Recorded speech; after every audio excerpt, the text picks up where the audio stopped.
ஆனந்தத்தோட குதூகலத்தோட பொங்கர சந்தோஷத்தோட ஓடி வரார், பறந்துண்டு வரார். கோதை இங்க புலம்பின்னு இருக்காளே வீட்டுல, வரும் பொழுதே கோதை கோதை பாக்யவதிமா, நீ பாக்யவதிமான்னு அப்படியே சந்தோஷத்தோட கத்துறார். கொடுமா, நீ உன் மாலையை கொடு. பெருமாள் கேட்கிறார், கொடு. என்னப்பா ஆச்சு, என்னப்பா ஆச்சு? பெருமாள் என்னப்பா சொன்னார்? எல்லாம் வந்து சொல்றேம்மா, இந்த மாலையை கொடு அப்படின்னார். மாலையை பெற்றுக்கொண்டு ஓட்டமும் நடையுமா மறுபடியும் பறந்து போய் அந்த கோவிலுக்கு போய் அர்ச்சகர்கிட்ட கொடுக்க, கோதை சூடி களைந்த அதே மாலையை பெருமாளுக்கு சாத்தி கண்கொள்ளா காட்சியா பெரிய ஆழ்வார் பார்த்து கண்ணீர் பெருகி ஆனந்த பாஷ்பம் பிரவகிக்கிறார். இப்பதான் மறுபடியும் வீட்டுக்கு வரார். முதல் தடவை கூப்பிடுறார், ஆண்டாள். கோதை திரும்பி திரும்பி பார்க்கறா. யாரப்பா கூப்பிடுற? ஒன்னதாமா, ஒன்னதான், நீதான் ஆண்டாள். அவன் ஆண்டவன்னா அந்த ஆண்டவனுக்கே ஏத்த ஆண்டாள் மாணி.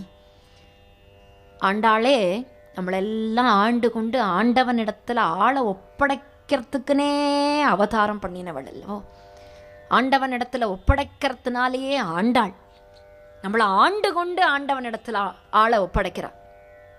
ஆண்டாள், நான் உன்னை திட்டுட்டேம்மா, கோபிச்சுன்னுட்டேன், என்னை மன்னிச்சுக்கோமா, எனக்கு தெரியல, எப்பேற்பட்ட பாக்யவதிமா நீ.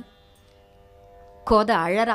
என்னப்பா இப்படி மன்னிச்சுக்கோன்னு எல்லாம் பெரிய வார்த்தை சொல்ற? என்னிடத்துல கிஞ்சிதாவது கிருஷ்ண பக்தி இருந்தா அது காரணம் நீர்தானேப்பா. நீர்தானே கண்ணன்னா யாரு, கண்ணன்னா யாருன்னு சொல்லி அவனுடைய விளையாட்டெல்லாம் சொல்லி பக்தினா என்னன்னு சொல்லி எனக்கு பகவானை தெரியுமா, பக்தியை தெரியுமா, கண்ணனை தெரியுமா, எல்லாத்துக்கும் காரணம் நீர்தானேப்பா. யத்யஸ்தி பிரேம மாதுரியம் யத்கிஞ்சித் ஹிருதயே மம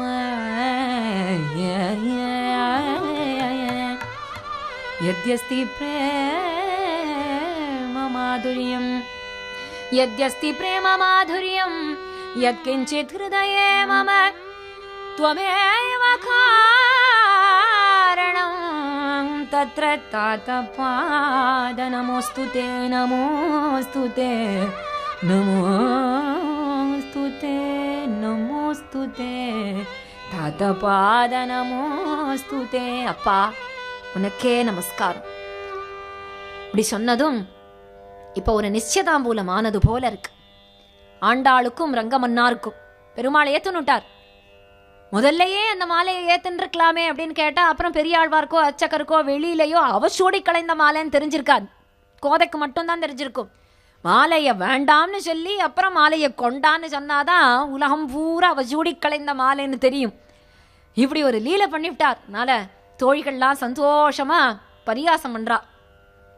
கோதை, உனக்கு நிச்சயதாம்பூலம் ஆயிடுத்து போல இருக்கே, உனக்கு வரன் பார்த்திருக்கா போல இருக்கே. ஆமா, இந்த கோதைக்கு பார்த்திருக்கிற வரன் பாம்பு மேல படுத்து பாராண்டி அப்படின்னு ஒத்திக்கு ஒருத்தர் பேசிக்கிறாளாம். ஒருத்தருக்கு ஒருத்தர். பள்ளியை கண்டாலே கோதை அலருவா, பாம்பு மேல எப்படிதான் நீ படுத்துக்க போறியோ நாகேஷய. ஆதிசேஷன் மேல எப்படி படுத்துக்க போறாளோ. இன்னொருத்தி சொல்றா, பாம்பு மேல கூட படுத்துணுலாண்டி, பார்த்துருக்கிற வரன் பாம்பு மேல படுத்துண்டா என்ன, பள்ளி மேல படுத்துண்டா என்ன, அதெல்லாம் ஏதாவது சமாளிச்சுக்கலாம். மாப்பிள்ளை எழுப்புனா எல்லாரும் தெருவுல தானே வண்டியில வருவா. இவளுக்கு பார்த்துருக்கிற மாப்பிள்ளை மட்டும் விர்ன்னு ஆகாசத்துல பரப்பாராம் கருடன் மேல. பக்ஷிரத கோதை எப்படிதான் மாப்பிள்ளை எழுப்புல போக போறாளோ. கருடன் மேல போனா நம்மளெல்லாம் பார்த்தா பயமா இருக்காது, மேலேந்து கீழே பார்த்தா. பரியாசமா பேசுறா. இன்னொத்தி சொல்றா, பாம்பு மேலையும் படுத்துக்கலாம், கருடன் மேலையும் போகலாம், அதெல்லாம் ஒரு பெரிய விஷயம் இல்லை.